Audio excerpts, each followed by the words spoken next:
அல்ஹம்துலில்லாஹ் அஷ்ஹது அன் லா இலாஹ இல்லல்லாஹ் வஹ்தஹு லா ஷரீக லஹு.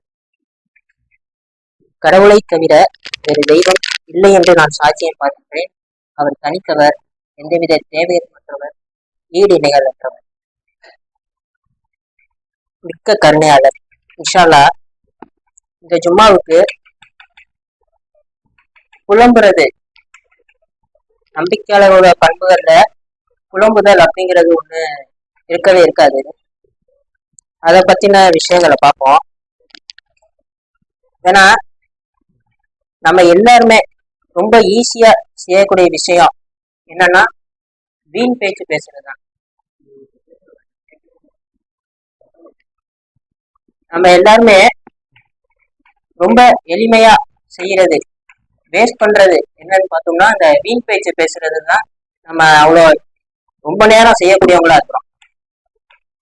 என்ன மாதிரினா அடுத்தவங்களை குறை சொல்றது, அடுத்தவங்களை பத்தி பேசுறது, அடுத்தவங்களை குறை சொல்றது, ஏதாவது ஒரு விஷயத்த குறை சொல்றது. நம்ம ரோட்ல போயிட்டு இருக்கோம்னா இந்த ரோடு சரியில்லை, தண்ணி சரியில்லை, இந்த மாதிரி ஒவ்வொரு விஷயத்தையுமே தினமும் ஏதாவது ஒரு விஷயத்த எடுத்து அதை நினைச்சு வீண் பேச்சு பேசுறோம், புலம்புறோம். ஒரு ரோடு சரியில்லை, தண்ணி சரியில்லை அப்படிங்கிறப்ப ஒரு அங்க உள்ள அந்த அரசியல்வாதியை குறை சொல்றோம், அங்க உள்ள அந்த ஆட்களை குறை சொல்றோம். இப்படி ஏதாவது ஒரு இதை நம்ம எடுத்துக்கிட்டே இருக்கிறோம். இதெல்லாம் என்னன்னா வீண் பேச்சுகள் தான். ஏற்கனவே சொல்லியிருக்கேன், கடவுளை விடுத்து நம்ம கடவுளை பொருட்படுத்தாம பேசுற ஒவ்வொரு பேச்சுமே வீண் பேச்சாதான் இருக்கு. அது நம்ம கடவுளை மறந்த நிலையில செய்யறது, சொல்றது எல்லாமே வீண் பேச்சு, வீண் செயல்கள் தான். கடவுளை மறந்து கடவுள்கிட்ட பொறுப்பேற்பட்டாம நீங்க அவங்க செய்யணும், அது வேஸ்ட் தான். அதுக்கு எந்த பலனுமே இல்லை. அதே மாதிரிதான் நம்ம பேசுறதும் கடவுளை மறந்த நிலையில கடவுளை பொருட்படுத்தாம நம்ம என்னென்ன சொற்களை சொல்றது எல்லாமே வீண் பேச்சுகளா தான் இருக்கு. அப்படி நம்ம ஒவ்வொரு விஷயத்தையுமே நினைச்சு புலம்பிக்கிட்டே இருக்கிறோம். அந்த புலம்புதல் கோபத்தை வெளிக்கொண்டு வருது. இது எல்லாமே ஒரு விதமான அகந்தையா தான் இருக்கு. பார்த்தோம்னா ஒரு நியூஸ் பேப்பரை படிக்கிறது, ஒரு நியூஸை பாக்குறது, இல்ல நமக்கு ரோடு சரியில்லை அப்படிங்கிறப்போ அந்த அரசியல்வாதியை குறை சொல்லக்கூடியவங்களா இருக்கிறோம். என்ன சொல்றான், நமக்கு இந்த மாதிரி ஒரு வாக்குறுதியை கொடுத்துருக்கான், 5 வருஷத்துக்கு முன்னாடி இதை செய்வேன் அதை செய்வேன் அப்படி இப்படின்னு சொல்லிட்டு இப்ப ஒண்ணுமே செய்ய மாட்டேங்கிறான் அப்படின்னு நம்ம புலம்பக்கூடியவங்களா இருக்கிறோம். சொல்றோமா, எல்லாருமே நம்ம சொல்லதான் செய்யறோம். வரதுக்கு முன்னாடி மட்டும் அப்படி பேசுறாங்க அப்படி இப்படின்னு நம்ம சொல்லக்கூடியவங்களா இருக்கிறோம். ஆனா நம்ம யாருமே கடவுள்கிட்ட நம்ம கொடுத்த வாக்குறுதியை நினைச்சு பாக்குறது இல்லை. கடவுள்கிட்ட நம்ம ஒரு உடன்படிக்கை செஞ்சிருக்கிறோம், நாங்கள் செவியிருக்கின்றோம், நாங்கள் கீழ்ப்படுகின்றோம் அப்படின்னு நம்ம ஒரு உடன்படிக்கை செஞ்சிருக்கோம். நம்ம அதை நினைச்சு பாக்குறோமா அப்படின்னு பார்த்தோம்னா கிடையவே கிடையாது. நம்ம அந்த உடன்படிக்கைய மனசுல வச்சிருந்தோம்னா, நினைவில் கொண்டிருந்தோம்னா, இந்த மாதிரி புலம்புதல் அப்படிங்கிறதே நமக்கு இருக்காது. இப்படி செஞ்சுட்டான் அப்படி செஞ்சுட்டான், நம்மளை ஏமாத்திட்டான் அப்படிங்கிற எதுவுமே நமக்கு இருக்காது. நம்ம என்ன, நம்ம அவனை இது பண்றோம், நம்மளோட ஓட்டு வேஸ்ட், நான் போட்டேன் அவனை நம்பி இந்த ஓட்டு போட்டேன், என்னை இப்படி ஏமாத்திட்டான் அப்படின்னு நம்ம ஒவ்வொன்றா நம்ம எடுத்துக்கிட்டே இருக்கிறோம். ஆனா நம்ம நம்ம கொடுத்துருது ஒரே ஒரு வாக்குறுதி தான். நம்ம வாழ்க்கையில கடவுள்கிட்ட கொடுத்துருக்குறோம். அந்த வாக்குறுதி உங்களதான் வழிபடுவேன் அப்படிங்கிற ஒரு வாக்குறுதி கடவுள்கிட்ட கொடுத்துருக்குறோம். இங்க கொடுத்தது எல்லாமே வெறும் மாயை மட்டும்தான், வெறும் வேஸ்ட். இவங்க கொடுக்கறது இங்க எல்லாமே உள்ளதுதான் வேஸ்ட். அது ஒண்ணு மட்டும் தான் நிலைச்சிருக்கக்கூடியது. அந்த ஒண்ணுக்குதான் நீங்க பொறுப்பாக்கப்படுவீங்க. அந்த ஒரு வாக்குறுதி இப்படிதான் நம்ம வாழ்வோம்னு சொல்லியிருக்கிறோம். அந்த வாழ்க்கையில நல்லறியான வாழ்க்கையா இருக்கு. அதை நம்ம கருத்தில் கொண்டிருந்தாலே நமக்கு இந்த புலம்புதல்ங்கிறத இருக்காது. 5:7 சொல்றாரு அந்த உடன்படிக்கையை பத்தி.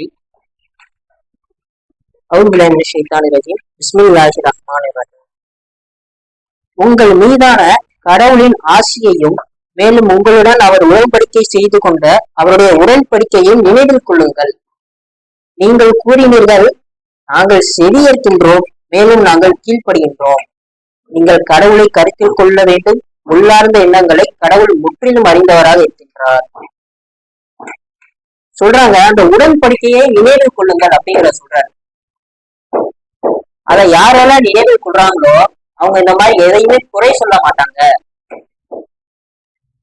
யாரையும் அவங்க குற்றம் சொல்ல மாட்டாங்க, யாரையும் அவங்க குற்றம் பிடிக்க மாட்டாங்க. அதுக்குரிய எல்லா தகுதியுமே கடவுளுக்கு மட்டும்தான் இருக்கு. இவன் இப்படிப்பட்டவன், இவன் இந்த தப்பு செஞ்சிருக்கிறான் நம்ம சொல்றதுனால அந்த விஷயம் ஆயிர போற கிடையாது. ஏன்னா நம்மளே குற்றம் செஞ்சவங்களாதான் இருக்கிறோம். நம்மளை விட அவங்க குற்றம் செஞ்சவங்களா இருக்காமே தவிர நம்ம நல்லவங்க, நம்ம குற்றம் செய்யாதவங்க நம்மளை சொல்லவே முடியாது. அதனால்தான் இந்த உடன்படிக்கையை நினைவில் கொள்ளுங்க. அப்படி நினைவு கொள்ளும் போதுதான் நமக்கு மற்ற எந்த விஷயமே நம்மள தொந்தரவு செய்யாது.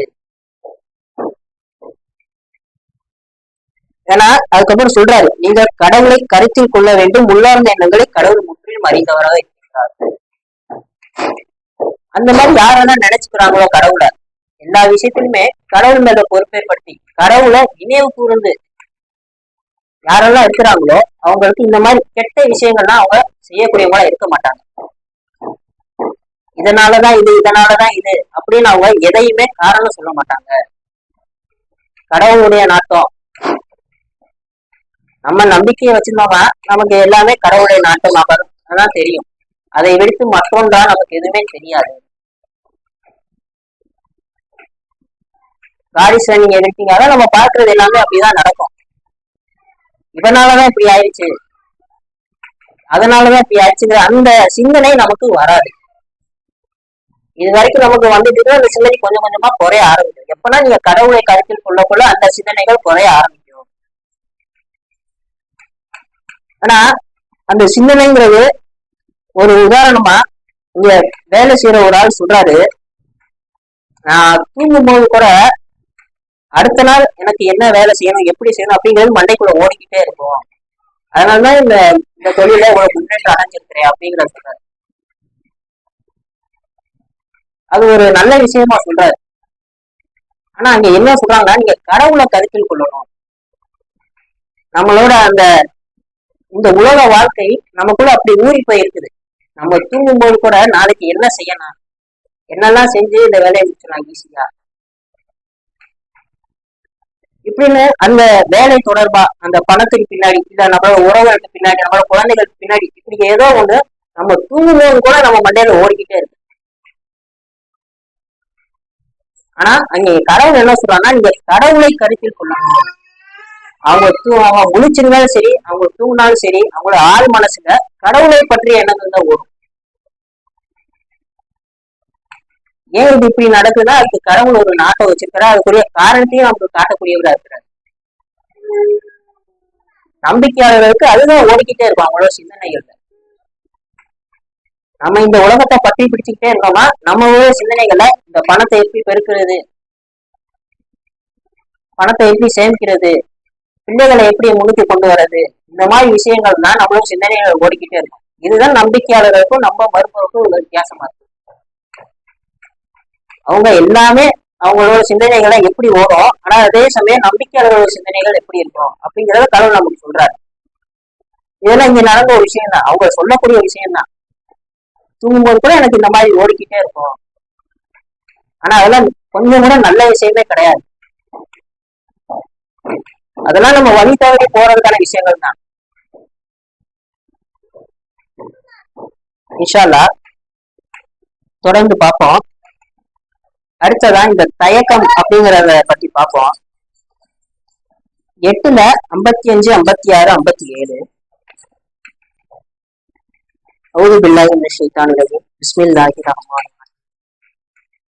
நம்ப மறுத்து விட்டவர்கள் தான் கடவுளின் பார்வையில் மோசமான படைப்பினங்களாக இருக்கின்றனர். அவர்கள் நம்பிக்கை கொள்ள இயலாது. அவர்களுடன் நீங்கள் ஒப்பந்தம் செய்து கொள்கின்றீர்கள், ஆனால் ஒவ்வொரு முறையும் அவருடைய ஒப்பந்தங்களை அவர்கள் மீறுகின்றனர். அவர்கள் நன்னெறியாளர்கள் அல்ல.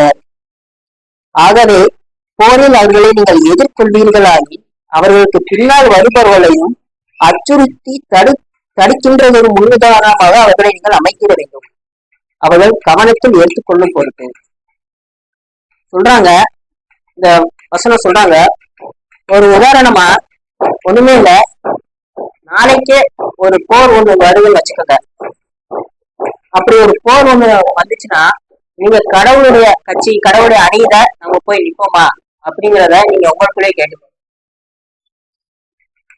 கொள்வதற்கும் கொல்லப்படுவதற்கும் நம்ம தயாரா இருப்போமா கடவுளை நிமித்தம் அப்படிங்கிறத உங்களுக்கு நமக்கு நாமே சரி பார்த்து கொள்ளணும். ஏன்னா அப்படி என்னதான் நம்ம அங்க போய் நின்றாலும் அந்த எதிரணியில இருக்கிறவங்கள நீங்க கொன்றுவீங்களா? அந்த எதிரணியில நம்மளுடைய நண்பர்களாக கூட இருக்கலாம், நம்மளுடைய உறவினர்களா இருக்கலாம், நம்மளுடைய சகோதரர்களா இருக்கலாம், நம்மளுடைய பெற்றோர்கள், நம்மளுடைய மகன்கள் யாராருன்னா அப்படி இருக்கலாம். கடவுளுக்காக நீங்க அங்க அவங்கள சந்திக்கும் போது நீங்க அவங்களை கொள்ள தயாரா இருக்கீங்களா? எந்தவித தயக்கமுமே இல்லாம நீங்க அங்க தயாரா இருப்பீங்களா? அப்படி நினைச்சு பாருங்க, யாரெல்லாம் அந்த செயலை செய்யக்கூடியவங்களா இருப்பீங்க. ஏன்னா இங்க என்ன சொல்றான்னா, போர்ல நீங்க அவங்கள எதிர்கொண்டீங்கன்னா அவங்களுக்கு பின்னால் வருபவர்களை அச்சுறுத்தி தடுத்து அவங்கள பின்னாடி வரவங்கள அச்சுறுத்துற மாதிரி நீங்க இவங்களை கொல்லுங்க அப்படிங்கிற மாதிரி சொல்றாரு. அதாவது என்ன வித தயக்கமுமே இருக்காது. அவங்க எல்லாம் கடவுளுக்கு எதிரா இருக்கிறாங்க அப்படிங்கிற ஒரு இதுதான் இருக்கும். ஏன்னா நமக்கு எவ்வளவு உதவி செஞ்சிருக்கலாம், அவங்க நமக்கு எதிரா இருப்பாங்க. அவங்கள நம்ம அங்க கொல்லும் போது அங்க தயக்கம் காட்டுவோமா?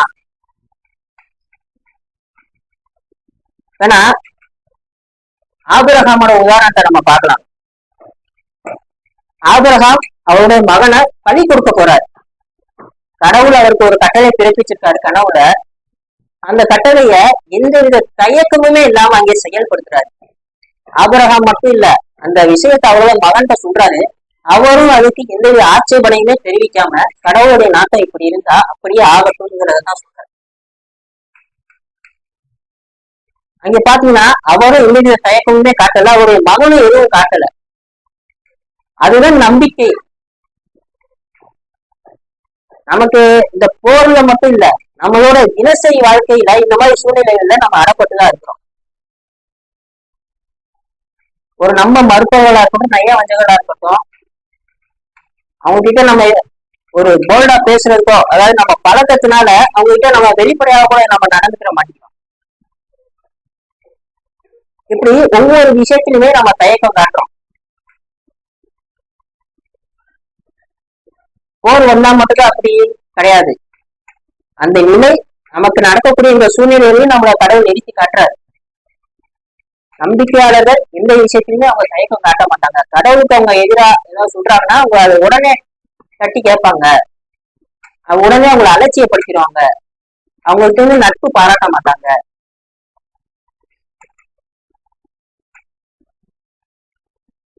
இப்படி நம்ம ஒவ்வொரு விஷயமுமே கடவுள் நமக்கு கற்றுக் கொடுத்து கொண்டுலே இருக்கிறாரு. எந்த மாதிரி நீங்க இருக்கணும், இந்த தயக்கம் காட்டுறது, இந்த மாதிரி அவங்க விலகி போயிடுவாங்க, அதனால அவங்ககிட்ட அந்த மாதிரி பேசாம இருக்கிறது, இதெல்லாம் நமக்கு தேவையே கிடையாது. நீங்க கருத்தில் கொள்ள வேண்டியது கடவுளை மட்டும்தான், கடவுளுடைய உடன்படிக்கை மட்டும்தான். வேற எதுவுமே உங்களுக்கு தேவையில்லை. அது யாரா இருந்தாலும் சரி அப்படிங்கிறத கடவுள் நமக்கு தெளிவாவே சொல்றாரு. இன்ஷா அல்லாஹ் தொடர்ந்து பார்ப்போம். நம்மள ஆதி பாவத்துக்காக பாம்பு கேட்போம். தூங்கிடலாம். அல்ஹம்துலில்லாஹ் அஷ்ஹது அன் லா இலாஹ இல்லல்லாஹ் வஹ்தஹு லா ஷரீக லஹு. கடவுளை தவிர வேறு தெய்வம் இல்லை என்று நான் சாட்சியம் பண்ணுகிறேன். அவர் தனித்தவர், எந்தவித தேவைகளும் அற்றவர். இன்ஷா அல்லாஹ் அப்படியே கண்டினியூ பண்ணுவோம். ஆனா கடவுள் ஒண்ணு சொல்லிட்டாருன்னா, ஒரு கட்டளை பிறப்பிச்சாருன்னா அதோ எந்தவித கேள்வியுமே கேட்காம அதை ஃபாலோ பண்றதுதான் நம்பிக்கை. அதை விட்டுட்டு எனக்கு அறிவு இருக்குது, எனக்கு சிந்தனை திறன் இருக்குது அப்படின்னு அது ஏன் அப்படி சொல்றாரு, எதுக்காக அப்படி சொல்றாரு, நம்ம அதை ஆராய்ச்சி பண்ணக்கூடிய தேவையா இங்க கிடையாது. கடவுள் ஒருபோதும் தீமையை ஏவுவதில்லை அப்படிங்கிறத நீங்க நம்புனீங்கன்னா அவர் சொல்றதுல எந்தவித ஆராய்ச்சியுமே நீங்க செய்ய மாட்டீங்க. எதனால இவர் இப்படி செய்ய சொல்றாரு, எதனால அவர் அப்படி செய்ய சொல்றாரு, கடவுள் சொல்லிட்டாரு, செய்ய வேண்டியதான். கடவுள் ஒவ்வொரு விஷயமுமே உங்களுடைய நன்மைக்காக மட்டும்தான் சொல்றேங்கிற சொல்றாரு. அவருக்காகவோ வேற எதுக்காக அவர் சொல்லல, உங்களுடைய நன்மைக்காக. உங்களுடைய வாழ்க்கைக்காக, உங்களுடைய சந்தோஷத்துக்காக அப்படிங்கிறதுக்காக தான் ஒவ்வொரு விஷயத்தையுமே கடவுள் சொல்றாரு. அதனால நீங்க கடவுள் சொல்றத கேட்டோம் கட்டுப்பட்டோங்கிற மாதிரி நடந்துக்கங்க. அதுதான் உங்களுக்கு சிறந்ததா இருக்குது அப்படிங்கிறத சொல்றாரு. இன்ஷா அல்லாஹ் 9:113 114 சொல்றாரு, உங்களுக்கு கடவுளின் விரோதிகளை நீங்கள் கைவிட்டு விட வேண்டும். ஆபிரகாம் தன் தந்தையை கைவிட்டு விட்டார். சொந்த பந்தத்தில் அவர்கள் தங்களுக்கு மிகவும் நெருக்கமானவர்களாக இருந்த போதிலும் கூட அவர்கள் நரகத்திற்கென விதிக்கப்பட்டவர்கள் என்பதை அவர்கள் புரிந்து கொண்டு விட்டார். அபியோ அன்றின் நம்பிக்கையாளர்களோ போலி தெய்வ வழிபாடு செய்தவர்களுக்காக பாவமளிப்பு கோர வேண்டாம். ஆபிரகாம் தன் தந்தைக்காக பாவமளிப்பு கோரியதன் ஒரே காரணம் அவ்வாறு செய்வதாக அவரிடம் அவர் வாக்குறுதி அளித்திருந்தார் என்பதுதான். ஆனால் அவர் கடவுளின் ஒரு விரோதியாக இருந்தார் என்பதை அவர் புரிந்து கொண்டவுடன் அவரை அவர் கைவிட்டு விட்டார். ஆபிரகாம் மிகவும் இரக்கமுடையவராகவும் கனிவானவராகவும் இருந்தார். சொல்றாங்க, உங்களுக்கு எவ்வளவு நெருக்கமானவங்களா இருந்தாலும் சரி, அவங்க கடவுளை விட்டு நம்ம மறுத்துட்டா அவங்கள நட்பு பாராட்டாதீங்க, அவங்களுக்காக பாவமளிப்புக்கு வர வேண்டாம் அப்படிங்கிற சொல்றாரு. ஏன்னா இதுதான் கடவுள் நமக்கு திரும்ப திரும்ப சொல்றாரு. யாருமே உங்களுக்கு முக்கியமானவங்க கிடையாது. எதையுமே நீங்க தக்க வச்சுக்கணும் அப்படின்னு நீங்க எதையுமே நினைக்காதீங்க. எந்த உறவுகளா இருந்தாலும் சரி, எந்த பொருளா இருந்தாலும் சரி, எதுவுமே உங்களுக்கு சொந்தமானது கிடையாது. உங்களோட கடைசி வரைக்கும் இருக்க போறது நான் மட்டும்தான். என்னை தவிர்த்து மற்ற எல்லாமே உங்களை கைவிட்டு விடதான் செய்வாங்க. அவங்க என்ன நினைச்சுக்குவாங்க, நாளைக்கு என்ன நடக்கணும் அப்படின்னு நீங்க எதை பற்றியுமே கவலை கொள்ளாதீங்க. எல்லாத்தையுமே நான் பாத்துக்கிறேன், என்கிட்ட மட்டும் நீங்க வாங்க, என்கிட்ட மட்டும் நீங்க பொறுப்பேற்படுத்துங்க அப்படிங்கறத கடவுள் நமக்கு திரும்ப திரும்ப சொல்றாரு. அதுதான் சத்தியங்கிறனால்தான் அதை மட்டும் நம்மகிட்ட சொல்றாரு. அதுதான் நடக்கக்கூடியது. நம்ம நினைக்கிறது நாளை பின்ன என்ன ஆகும் அப்படிங்கறதுலாம் நடக்கவே நடக்காது. என்ன ஆனாலுமே கடவுள் மட்டும்தான் நம்மளை காப்பாற்றக்கூடியவரா இருக்கிறார், எந்த நிலையில இருந்தாலுமே. இன்ஷா அல்லாஹ் அடுத்ததா 14:18 தங்கள் இரட்சகர் மீது நம்பிக்கை கொள்ள மறுப்பவர்களுக்கு உவமானமாவது அவளுடைய செயல்கள் புயல் அடிக்கும் ஒரு நாளின் உச்சிரமான காற்றில் சாம்பல்களை போன்றதாகும். அவர்கள் சம்பாதித்தது எதுவானாலும் அதிலிருந்து அவர்கள் எந்த லாபமும் அடைய மாட்டார்கள். தூரமான வழிகேடு என்பது இத்தகையதே ஆகும். நமக்கு தெளிவாகவே சொல்கிறார். நம்ம பார்க்கக்கூடிய மனிதர்கள் கடவுள் நம்பிக்கை இல்லைன்னு சொல்லக்கூடியவங்க பல்வேறு உதவிகளை செய்யறாங்க. நிறைய பேருக்கு அவங்கதான் உதவி செய்யக்கூடியவங்களா இருக்கிறாங்க. அவங்க அன்னதானம் பண்றாங்க, சாப்பாடு போடுறாங்க, இல்லாதவங்களுக்கு உதவி செய்யறாங்க. இது எதுவுமே அது சொல்றாரு, புயல் அடிக்கும் ஒரு நாளில் உச்சிரமான காற்றில் சாம்பல்களை போன்றதாகும். அவங்க செய்யற எல்லாமே அந்த மாதிரி பறந்து போயிடும். அதெல்லாம் ஒரு விஷயமே கிடையாது. அதெல்லாம் கடவுள் அவங்கள வச்சு நடத்துறாரு. ஆனா அவங்க வழிகேட்டுல போகக்கூடியவங்களா இருக்கிறாங்க. அவங்க இந்த உலகத்தை மாற்றணும், எல்லாரையும் மேம்படுத்தணும், ஏதோ ஒரு எண்ணம் அவங்க கொண்டிருக்கிறாங்க. என்னால இத்தனை பேர்த்த படிக்க வைக்க முடியும், என்னால இத்தனை பேர்த்த வழி நடத்த முடியும் அப்படின்னு அவங்க ஏதோ ஒரு எண்ணம் கொண்டுட்டு அந்த விஷயங்களை செய்யக்கூடியவங்களா இருக்கிறாங்க. அது எல்லாமே நம்ம பார்வையில நல்ல விஷயமா தெரியும். ஆனா ஒவ்வொன்றுமே ஒவ்வொரு விதமான அகந்தையா இருக்கு. அதனாலதான் கடவுள், நீங்க தர்மம் செய்யறதா இருந்தாலும் சரி, எதுவா இருந்தாலும் சரி, அது ஒவ்வொன்றுமே கடவுளை நிமித்தம் தான் நீங்க செய்யணும். நான் அவனோட வார்த்தை தரத்தை உயர்த்தி காட்டுறேன் அப்படிங்கிற எண்ணம் யாருமே கொண்டு கூடாது. நான் அவனோட பசியை போக்கிடுறேன், ஒருவேளை பசியை நான் அவனுக்கு போக்கியிருக்கேன் அப்படிங்கிற எண்ணமே யாருக்குமே வரக்கூடாது. நீங்க செய்யறது எதுவானாலுமே கடவுளின் நிமித்தம் நிற்க வேண்டும். அதான் நம்ம கண்ணுக்கு அவங்க செய்யறது ஒவ்வொன்றுமே நல்ல விஷயமா தெரியும். ஆனா அவங்களுடைய எண்ணங்களை கடவுள் அறிந்திருக்கிறார். அவங்களுடைய எண்ணங்கள் அப்படிப்பட்டதா இருக்குது. நம்மளால 4 பேருக்கு உதவி செய்ய முடியல செஞ்சிருவோம், நம்மளால அவங்க அந்த மாதிரி ஒரு எண்ணத்தை கொண்டு இருக்கிறாங்க. நம்மளால அவங்க பசி இல்லாம இருக்கிறாங்க, நம்ம இந்த பையனை நம்ம தான் தத்தெடுத்து இவ்வளவு பெருசா வளர்த்துருக்கோம், எப்படின்னு அவங்க நம்ம அந்த செயல்னா சாம்பல்ல ஓடி போயிடும் அப்படிங்கிற சொல்றாரு. புயல்ல அடிக்கிற சாம்பல் மாதிரி. அதனாலதான் நீங்க செய்யற எதுவானாலுமே கடவுளின் நிமித்தம் நிற்க வேண்டும். அது எவ்வளவு சிறுசா இருந்தாலும் சரி, அதுக்குரிய நன்மை பன்மடங்கா இருக்கும். நீங்க எவ்வளவு பெரிய செயல் செஞ்சிருந்தாலும் சரி, அது கடவுள் நிமித்தமா நீங்க செய்யல அப்படின்னா அது ஒண்ணுமே இல்லை அப்படிங்கிற சொல்றேன். அதாவது நம்ம எப்பவுமே காட் இஸ் ரன்னிங் எவ்ரிதிங், அதை விட்டு நீங்க விலகிடாதீங்க. கடவுளை கருத்தில் கொள்ளுங்கள். கடவுளை எப்படி மதிக்கணுமோ அப்படி கடவுளை மதிங்க. அது ஒண்ணுதான் நினைத்து நிற்கக்கூடியதா இருக்கு. இந்த சிந்தனைகள் மட்டும்தான் உங்களை அடுத்த தரத்துக்கு கொண்டு போகக்கூடியதா இருக்கு. மற்ற எதுவுமே உங்களை அந்த குழிக்குள்ள போட்டு முடிக்கிட்டேதான் இருக்கும். அவங்க எதிரணியில இருக்கிறாங்க, எனக்கு இவ்வளவு உதவி செஞ்சிருக்கிறாங்க, அதெல்லாம் கிடையாது. அவங்க செய்யற உதவியோட நோக்கமே வேற யாரா இருக்கு. அதெல்லாம் நீங்க எந்த தயக்கமே காட்டாதீங்க. அவங்களாம் மறைந்து விட்டவர்களா இருக்கிறாங்க. வெறும் இந்த உயிர் இருக்குது, அவங்களுடைய ஆன்மா நசுங்கி போய் இருக்குது, தத்தளிச்சுட்டு இருக்கு அவங்களோட ஆன்மா. அவங்களாம் முக்காவாசி மறைஞ்சவங்க தான் இருக்கிறாங்க.